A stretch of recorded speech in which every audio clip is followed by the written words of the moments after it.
नमस्कार, लोकसभा टीवी में आपका स्वागत है। मैं हूं प्रियंका। खबरों में आगे बढ़ेंगे, मगर उससे पहले सुर्खियों पर एक नजर।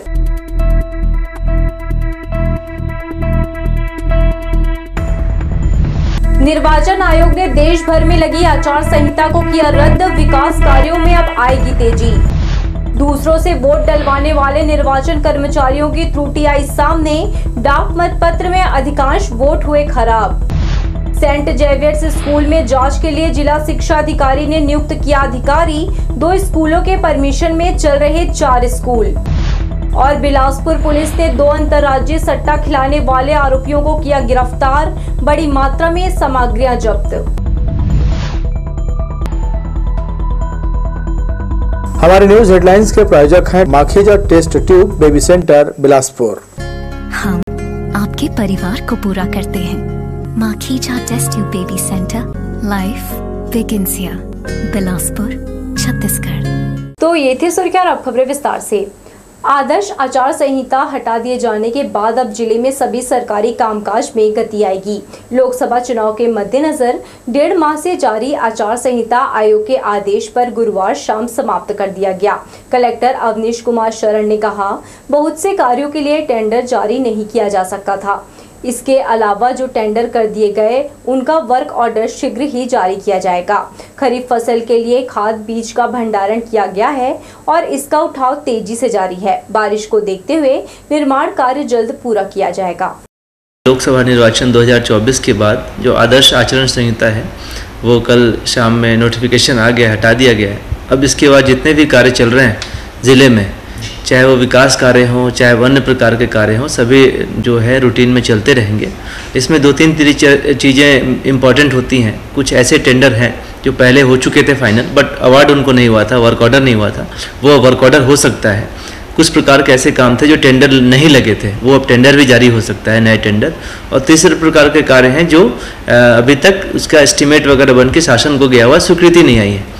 तो तीनों प्रकार के काम अब प्रारंभ हो जाएंगे। अनाधिकृत विकास और भवनों के अवैध निर्माण को रियायती दर में नियमित कराने निगम को लगभग 9,451 से अधिक आवेदन प्राप्त हुए हैं। जिन आवेदनों को जांच समिति ने सही पाया, उनमें से अधिकतर को स्वीकृति प्रदान कर दी गई है। आदर्श आचार संहिता के कारण जो फाइल रुकी हुई थी, अब उसकी कार्यवाही में तेजी आएगी। अनाधिकृत विकास एवं निर्माण को नियमितीकरण के दायरे में लाने के लिए शासन ने विशेष प्रावधान किए। 14 जुलाई 2022 से नियमितीकरण के लिए लोगों से आवेदन लिए गए। नगर निगम में अब तक कुल 9,451 से अधिक आवेदन नियमितीकरण के प्राप्त हुए हैं। जांच समिति के द्वारा आवेदनों को स्क्रूटनी कर उसे नगर तथा ग्राम निवेश भेजा गया, जिसमें से 5,000 आवेदनों को हरी झंडी मिल गई। लेकिन विधानसभा चुनाव के दौरान लगी आदर्श आचार संहिता के चलते 4500 फाइल अटक गई थी, जो पास नहीं हो पाई, जिसे अब टाउन एंड कंट्री प्लानिंग कार्यालय भेजा जा रहा है। नियमितीकरण के लिए हम लोग ने 9,451 फाइल कलेक्ट किए और उसमें से 5,000 जो है जिसका नियमितीकरण हो चुका है और 4,500 बचा है, वो जल्द ही हो जाएगा। निगम कार्यालय से नियमितीकरण के करीब 4500 file town and country planning भेजे गए हैं, जिसे जल्द बैठक कर पास किया जाएगा, जिसका शुल्क पटाकर अवैध निर्माण का नियमितीकरण किया जा सकेगा। कैमरा पर्सन जयेंद्र गोले के साथ आशीष मौर्य, लोकसभा टीवी, बिलासपुर। मौसम में उतार चढ़ाव का ट्रेंड जारी है। एक दिन पहले दिन का तापमान जहां 42.4 डिग्री सेल्सियस था, वहीं शुक्रवार को पारा 42.2 डिग्री सेल्सियस पहुंच गया। दिन में भीषण गर्मी का एहसास हुआ। अभी मौसम में नमी है और अगले 3 से 4 दिनों में बारिश होने की संभावना बन रही है। जून माह में राहत के बजाय लोग पसीने से तरबतर हैं। शाम को भी गर्म हवाएं चल रही है। न्यायधानी में इन दिनों बढ़ती गर्मी और उमस ने लोगों का जीना मुश्किल कर दिया है। जून के पहले हफ्ते में तापमान 43 डिग्री सेल्सियस पर बना हुआ है, जिससे जनजीवन बुरी तरह प्रभावित है।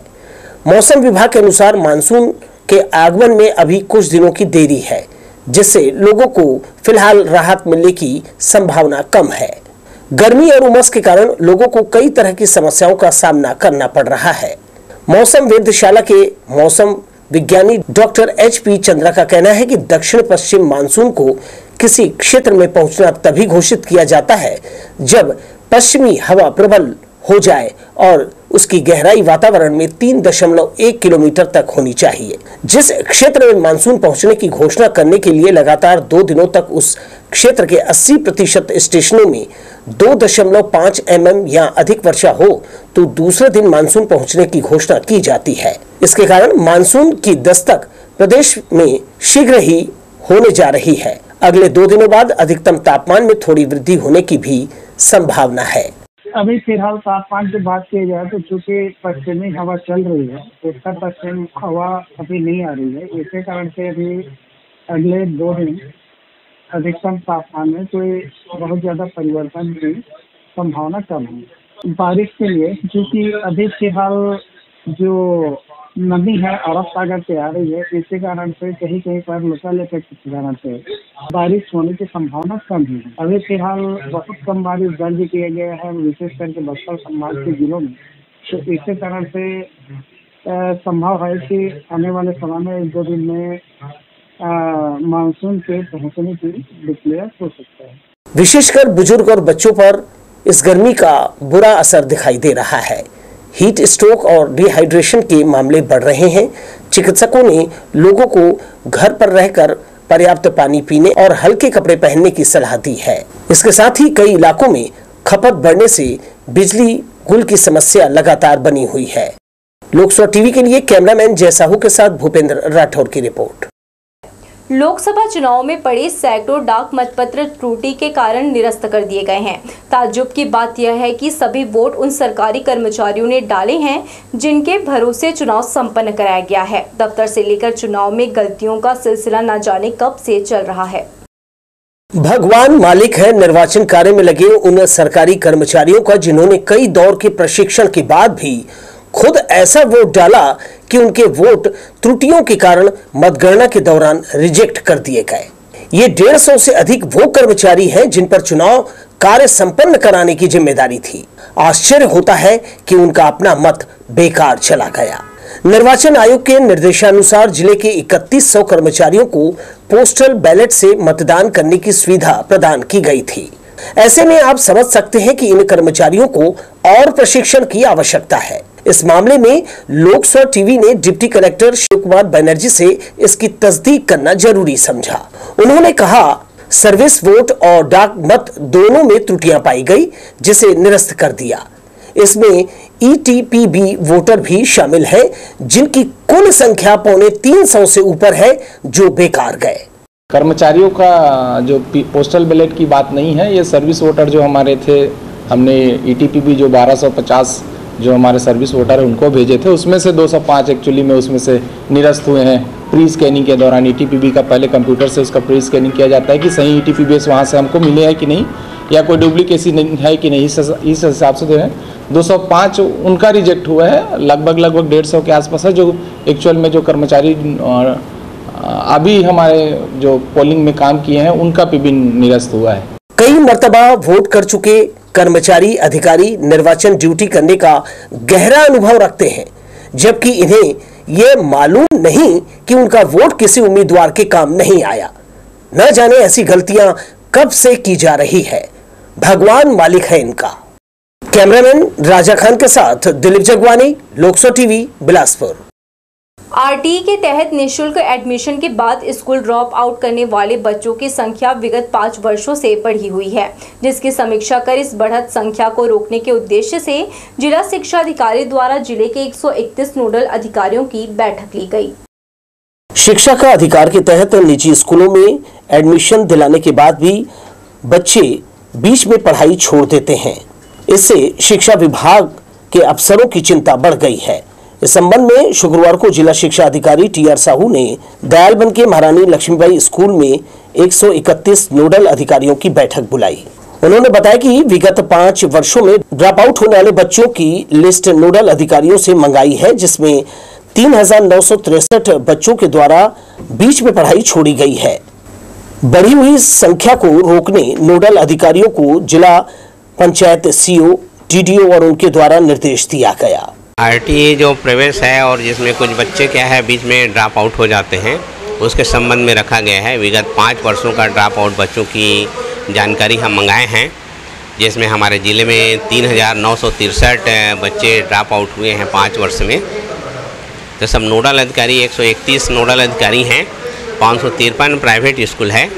तो इनकी समीक्षा कर रहे हैं क्यों ड्रॉप आउट हुआ है, ड्रॉप आउट कैसे कम से कम हो, ड्रॉप आउट ना हो, इसके लिए यही योजना आज ये सब चर्चा कर रहे हैं नोडल अधिकारियों से, कैसे ड्रॉप आउट कम से कम हो बच्चे। बताया जा रहा है कि अलग अलग परिस्थितियों में बच्चे बीच में पढ़ाई छोड़ रहे हैं।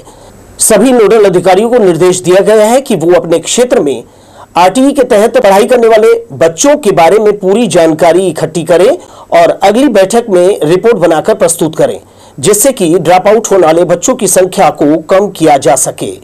लोकसभा टीवी के लिए कैमरामैन सतीश साहू के साथ प्रांशु क्षत्रिय की रिपोर्ट। सीवरेज अमृत मिशन के बाद अब फिर सड़कों की खुदाई गैस पाइपलाइन बिछाने के लिए हो रही है।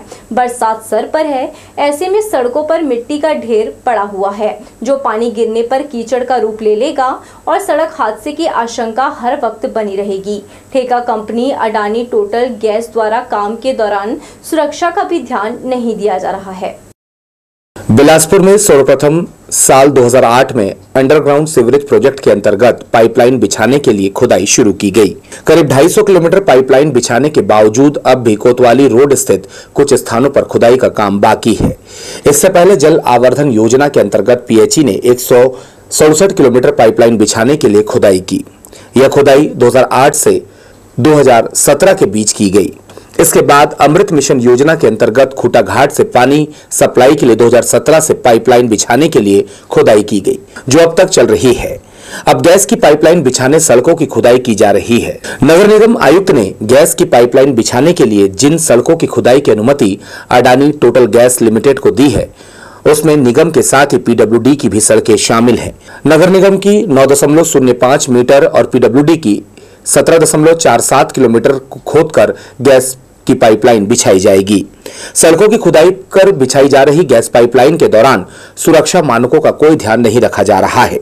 गड्ढा खोदकर निकाली गई मिट्टी सड़क पर ही पड़ी हुई है, जिससे आवागमन बाधित हो रहा है, जो आने वाले बरसात के दिनों में कीचड़ का रूप लेगा और सड़क हादसे का कारण बनेगा। नगर निगम अपने मार्गों पर इनको दिया है। अपने मार्ग जो है वो गौरव पथ, व्यापार विहार रोड और श्रीकांत मार्ग, ये 3 मार्गों के लिए नगर निगम से उन्होंने अनुमति चाहिए थी, जिसको इन्होंने पहले ओपन ट्रेंचिंग की बात करी थी, पर आयुक्त साहब के निर्देश अनुसार उन्होंने वापस एचडीडी माध्यम से, मतलब एक छोटा गड्ढा करके मशीन के माध्यम से करके और इनको करना है, और जो एक पिट के रूप में इनको गड्ढा करना है जिससे पाइप को अंदर डालना है। पूरी की पूरी रोड खोदना की अनुमति नहीं। केंद्र सरकार की सिटी गैस नेटवर्क योजना पर छत्तीसगढ़ में काम शुरू हो गया है। सिटी गैस नेटवर्क की शुरुआत सबसे पहले बिलासपुर और कोरबा में होगी, लेकिन जो काम के हालात हैं, उससे लगता है कि बिलासपुर की सड़कें एक के बाद एक नई नई योजना आने पर खोदी जाएंगी, बनाई जाएंगी। 2008 से सीवरेज, फिर अमृत मिशन और उसके बाद अब गैस पाइपलाइन बिछाने सड़कों को खोदा जा रहा है। कैमरा पर्सन जय साहू के साथ आशीष मौर्य, लोकसभा टीवी, बिलासपुर। सीबीएसई से मान्यता लिए बगैर ही उसलापुर और जबड़ापारा में सेंट जेवियर्स स्कूल का संचालन करने के मामले को जिला शिक्षा अधिकारी ने गंभीरता से लिया है। उन्होंने कहा, जिन शर्तों पर स्कूल प्रबंधन को मान्यता प्रमाण पत्र दिया गया है, उसकी भी जांच कमेटी द्वारा जांच की जा रही है। नियम कानून को दरकिनार कर सेंट जेवियर्स स्कूल का संचालन उसलापुर और जबड़ापारा में किया जा रहा है। दरअसल सीबीएसई से मान्यता लिए बगैर ही संचालकों ने उसलापुर और जबड़ापारा में स्कूल खोल दिया। जानकारी के मुताबिक जिले में Saint Xavier Higher Secondary School Bharni और व्यापार विहार को सीबीएसई से मान्यता मिली हुई है। इसके अलावा जिले के किसी भी अन्य स्थान पर स्कूल संचालन की अनुमति नहीं दी गई है। इसके बाद भी उसलापुर और जबड़ापारा में नियम विरुद्ध स्कूल का संचालन किया जा रहा है। सीबीएसई से बगैर मान्यता लिए स्कूल का संचालन किए जाने की बात को जिला शिक्षा अधिकारी टीआर साहू ने काफी गंभीर माना है। मीडिया के माध्यम से हमको मिली थी उसका शिकायत, तो शिकायत के संबंध में लेटर जारी किए हैं प्राचार्य को, तो उसकी जांच करके रिपोर्ट प्रस्तुत करें करके। अभी रिपोर्ट आया नहीं है और जैसे रिपोर्ट आएगा आप लोग खबर करें। गंभीर है ये मामला, तो गंभीर है ही, और जांच हो जाए तो और पता चलेगा कि मान्यता लिए हैं नहीं लिए हैं, क्यों ऐसा कर रहे हैं। जिला शिक्षा अधिकारी टीआर साहू ने कहा कि जिन नियम शर्तों पर डीओ कार्यालय से मान्यता मिली है, उसका भी पालन सेंट जेवियर स्कूल द्वारा किया जा रहा है कि नहीं, यह भी जांच किया जाएगा। वो सब पॉइंट्स में शिकायत हुआ है, विभिन्न पॉइंट में शायद 5 पॉइंट हैं, तो सभी बिंदुओं पर जांच करेंगे जांच अधिकारी। छात्र छात्राओं के सर्वांगीण विकास के लिए खेल मैदान आवश्यक है। इन्हीं सब शर्तों का पालन करने पर जिला स्तर से मान्यता मिलती है, जबकि उसलापुर के सेंट जेवियर स्कूल में खेल मैदान ही नहीं है। बिना निरीक्षण कर सेंट जेवियर स्कूल को दिए गए मान्यता पर अब सवाल उठने लगे हैं। अब देखना होगा कि जांच रिपोर्ट मिलने के बाद सेंट जेवियर स्कूल के किन किन चीजों से पर्दा उठता है। कैमरा पर्सन जय साहू के साथ Ashish Maurya, Lok Sabha TV, Bilaspur. Zonal station के सामने स्थित एमएफसी बिल्डिंग की सभी दुकानें रेलवे ने बंद करा दी है। इतना ही नहीं, बिल्डिंग के सामने गड्ढा भी खोद दिया गया है ताकि चोरी छिपे दुकानें खोलने का प्रयास भी संचालक करे तो ग्राहक दुकानों तक ना पहुंच पाए। जिस जगह पर बिल्डिंग बनी है वो रेलवे की है। लाइसेंस फीस को लेकर इरकॉन व कंपनी के बीच विवाद चल रहा है। लाइसेंस फीस जमा नहीं करने के बाद इरकॉन ने ठेका निरस्त कर दिया। हालांकि विवाद अभी खत्म नहीं हुआ है। यहाँ की सभी दुकानों में व्यवसाय संचालित हो रहा था। अब रेलवे इन दुकानों पर शिकंजा कस रहा है। इसके तहत ही पिछले दिनों सभी दुकान संचालकों को नोटिस दिया गया था।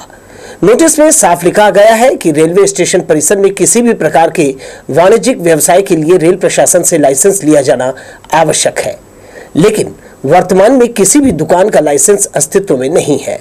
दुकानों का संचालन नियम विरुद्ध है, इसलिए 7 दिनों के भीतर वाणिज्यिक व्यवसाय बंद कर दिया जाए। इस नोटिस को एक भी दुकान संचालकों ने गंभीरता से नहीं लिया। इधर नोटिस की अवधि समाप्त होने के बाद रेलवे सुरक्षा विभाग के साथ एमएफसी पहुंची और सभी दुकानों को बंद करा दिया। कुछ ने विरोध भी किया, लेकिन रेलवे ने किसी तरह की रियायत नहीं दी। उन्होंने नोटिस का हवाला देकर दुकानें बंद करा दी। इतना ही नहीं, संचालक दुकानों का संचालन न कर सके, इसलिए बिल्डिंग के सामने नाले की तरह गड्ढा खोद दिया गया। रेलवे अब किसी भी सूरत में बिल्डिंग की दुकानों को संचालित नहीं होने देना चाहती। यही कारण है कि कुछ ही दिनों में खोदे गए गड्ढे पर फेंसिंग या बाउंड्री वाल उठा दिया जाएगा। इसके लिए संबंधित विभाग को निर्देश भी जारी कर दिया गया है। एक दो दिनों के भीतर घेराबंदी कर दी जाएगी। ये खबर भी है कि अमृत भारत स्टेशन योजना के तहत आने वाले दिनों में बिल्डिंग को ढा दिया जाएगा। लोकसभा टीवी के लिए कैमरामैन जय साहू के साथ भूपेंद्र राठौर की रिपोर्ट। संत लालदास ने सिंधी पंचांग का विमोचन कर इसके महत्व और उपयोगिता के बारे में बताया। चकरभाटा के अमरधाम आश्रम झूलेलाल मंदिर में सिंधु मित्र मंडल के वार्षिक पंचांग का शुक्रवार को विमोचन किया गया। संत लालदास ने बताया कि सिंधु मित्र मंडल द्वारा प्रकाशित सिंधी पंचांग टिप्पणी का सनातनी तीज त्योहार और धार्मिक कार्यों में बड़ा महत्व है। उन्होंने निरंतर समाज हित में काम करने के लिए संस्था के पदाधिकारियों और सदस्यों का सम्मान कर आशीर्वाद दिया। डॉक्टर हेमंत कलवानी ने कहा, सिंधी पंचांग के प्रकाशन में मुख्य रूप से चंदीराम मंगतानी, गोवर्धन दास वाधवानी, ब्रिजलाल नागदेव, जगदीश जग्यासी, डॉक्टर रमेश कलवानी और श्रीचंद दयालानी का महत्वपूर्ण योगदान है। राखी, होली, दीपावली, ये सारे पर्व, एकादशी, अमावस्या, चंद्र दर्शन, प्रदोष, जितने भी सनातनी पर्व है, उन पर्वों को मनाने के लिए अंग्रेजी तारीख की आवश्यकता नहीं होती है। उनको मनाने के लिए तिथियों की आवश्यकता होती है। आज समाज को अपने त्यौहार, अपनी संस्कृति की जानकारी के लिए सिंधी टिप्पणा यानी सिंधी पंचांग का शुभारंभ यहाँ पर हुआ है। सिंधु मित्र मंडल को हम बहुत बधाई देते हैं। प्रतिवर्ष अनुसार इस वर्ष भी सिंधी पंचांग टिप्पणी का प्रकाशन करता है, जिसमें हमारी पूरी टीम का बहुत ही ज़्यादा सहयोग रहता है। इसमें हर महीने की जो तिथियां हैं, पर्व हैं, उनकी जानकारी इसको विस्तृत विवरण दिया जाता है। इस पंचांग को हर साल हम लोग निःशुल्क वितरित करते हैं। समाज हित में, जनहित में ये जो प्रयास किया जा रहा है, हमेशा ही हमें साईं अमरधाम आश्रम के संत शहजादा लाल साईं का आशीर्वाद मिलते आया है। बढ़ेंगे हम खबरों की ओर, मगर इससे पहले सुर्खियों पर एक नजर।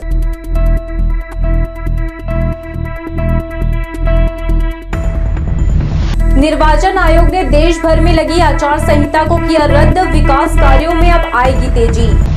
दूसरों से वोट डलवाने वाले निर्वाचन कर्मचारियों की त्रुटि आई सामने, डाक मतपत्र में अधिकांश वोट हुए खराब। सेंट जेवियर्स स्कूल में जांच के लिए जिला शिक्षा अधिकारी ने नियुक्त किया अधिकारी। 2 स्कूलों के परमिशन में चल रहे 4 स्कूल। और बिलासपुर पुलिस ने 2 अंतर्राज्यीय सट्टा खिलाने वाले आरोपियों को किया गिरफ्तार। बड़ी मात्रा में सामग्रियां जब्त। हमारे न्यूज हेडलाइंस के प्रायोजक हैं Makhija test tube baby centre Bilaspur. हम आपके परिवार को पूरा करते हैं। Makhija test tube baby centre, life begins here, Bilaspur, Chhattisgarh.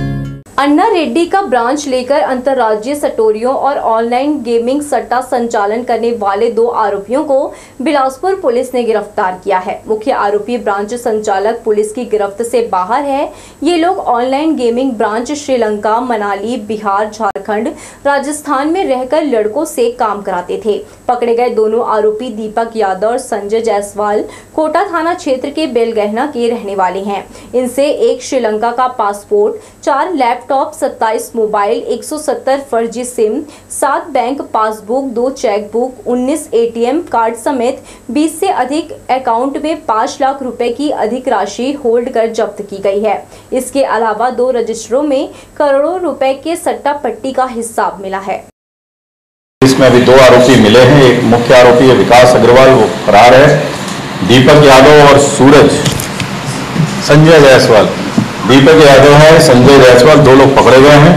और मुख्य आरोपी जो ब्रांच संचालक है विकास अग्रवाल, ये फरार है। मुख्य रूप से जो बाहर आरोपी हैं उनसे जुड़े हुए हैं। दुबई में बैठे इनके हेड ऑफिस जो है, इनका जो हेड ऑफिस है वो मुख्य संचालन करता है, दुबई में बैठता है।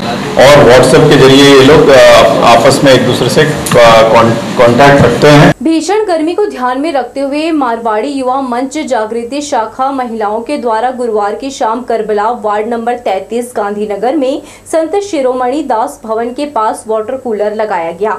इसका उद्घाटन वार्ड पार्षद रंगा नादम ने किया।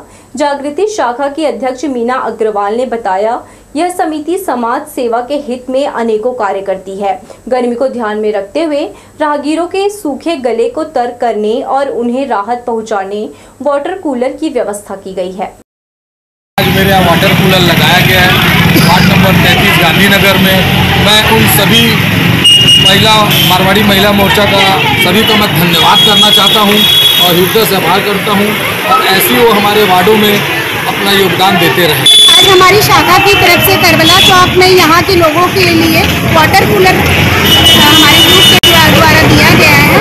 हमको इसकी बहुत बहुत बहुत खुशी है। समाज सेवा के लिए काम करती है भैया। लगातार हम लोग ना हर पूरे साल भर लगता है कि हम लोग हर महीने ना सेवा देते रहते हैं। मोपका से बलौदा मार्ग में तेज रफ्तार भारी वाहनों के कारण आए दिन दुर्घटनाएं हो रही हैं।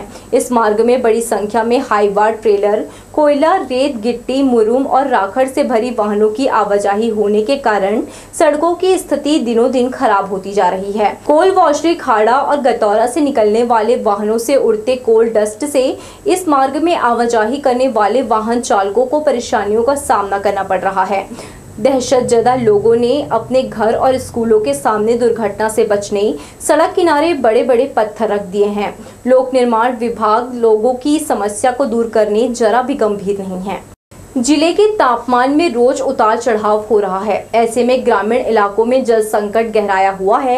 ग्रामीण अंचल में बोर के अभाव में ग्रामीण तालाबों पर निर्भर रहते हैं, मगर तालाब सूख जाएं तब उनको इधर उधर भटकना पड़ता है। ठीक ऐसा ही हाल सीपत क्षेत्र के ग्राम जांजी के रानी सागर तालाब का है। पंचायत द्वारा पचरी निर्माण के उद्देश्य से कई महीनों पहले तालाब को सुखाया गया, मगर इस भीषण गर्मी में पचरी निर्माण तो दूर, इसमें पानी ही नहीं भरा गया, जिससे ग्रामीणों सहित पशु पक्षी परेशान हो रहे हैं। गाँव के बहुत ज्यादा हम लोग परेशानी है। पानी भरा रही, सरपंच उप सरपंच पूरा पंचायत फोड़ दे है। कौन सा गांव के कौन सा तालाब है? ग्राम पंचायत जांजी रानी सागर तालाब के नाम है। पचरी बनवाए के चक्कर में पूरा फोड़े हैं, लेकिन अभी तक सरपंच कुछ कार्य करत नहीं है। सरपंच पचड़ी भी नहीं बनवाते। लोगों को महत्वाकांक्षी योजना का लाभ देने शासन कई सारी योजनाएं लागू करती है, मगर इसका सही ढंग से मॉनिटरिंग नहीं किए जाने से लोगों को इसका लाभ नहीं मिल पाता और यह योजना फेल हो जाती है। कुछ इसी तरह का मामला सामने आया है सीपत क्षेत्र के ग्राम खाड़ा से, जहां नल जल योजना शुरू किए जाने के बाद भी ग्रामीणों को पानी की एक एक बूंद के लिए तरसना पड़ रहा है। पानी की किल्लत दूर करने के लिए सरकार ने नल जल योजना शुरू की है, लेकिन सीपत क्षेत्र के ग्राम खाड़ा के ग्रामीणों में पानी के लिए हाहाकार मचा हुआ है। इस गांव के ग्रामीणों को पिछले कई वर्षों से इस समस्या से जूझना पड़ रहा है। बताया जा रहा है कि गांव में कोल वाशरी खोलने के बाद से पानी का अकाल पड़ गया है। बोर कराने के लिए 250 से 300 फीट गहराई में जाना पड़ रहा है। ग्रामीणों ने बताया कि घर से आधा किलोमीटर दूर 2 हैंडपंप हैं, जिसमें पानी के लिए घंटों लाइन लगानी पड़ती है। इस समस्या से अधिकारियों और जनप्रतिनिधियों को कई बार अवगत कराने के बाद भी स्थिति जस की तस है। यहाँ जो पानी की समस्या है बहुत दिक्कत है। यहाँ तक कि मैं सरपंच भी ला पानी की समस्या के कारण जाके बोले, ओखर से बात भी हो गए हैं। जो अभी सरकारी योजना से तो टंकी बने हैं वो भी टंकी फैल है। यहाँ तक कि बस्ती वाले भी ले पानी नहीं मिला। मैं तो बहुत दूर की बात हूँ, एक के समस्या नहीं, पूरा बस्ती की भी समस्या है। सब पानी बतरसा थे, टंकर में पानी कोल आश्रित जाथन, टंकर से पानी आते तो झोंक के वही पानी ला पीथन। अब गर्मी के दिन में तो समस्या ज्यादा है। गौरतलब है कि सीपत में एनटीपीसी का बड़ा प्लांट है। इसके अलावा ऐश जमीनें सफेद पड़ गई है। इसकी वजह से भी पानी गहराई में चला जा रहा है। जमीन सफेद पड़ गई है। कोल वाशरी भी पानी निगलने लगी है, जिससे ग्रामीणों के हलक को तर करने के लिए पानी नहीं मिल रहा। उनकी शिकायत को भी अनसुना कर दिया गया है। गर्मी के मौसम में ये समस्या और भी बढ़ गई है। लोकसभा टीवी के लिए कैमरामैन सतीश साहू के साथ प्रांशु क्षत्रिय की रिपोर्ट। तो ये थी हमारी लोकसभा टीवी की तमाम खबरें। अगले बुलेटिन में आपसे फिर होगी मुलाकात। तब तक के लिए पूरी टीम के साथ प्रियंका को दीजिए इजाजत। नमस्कार।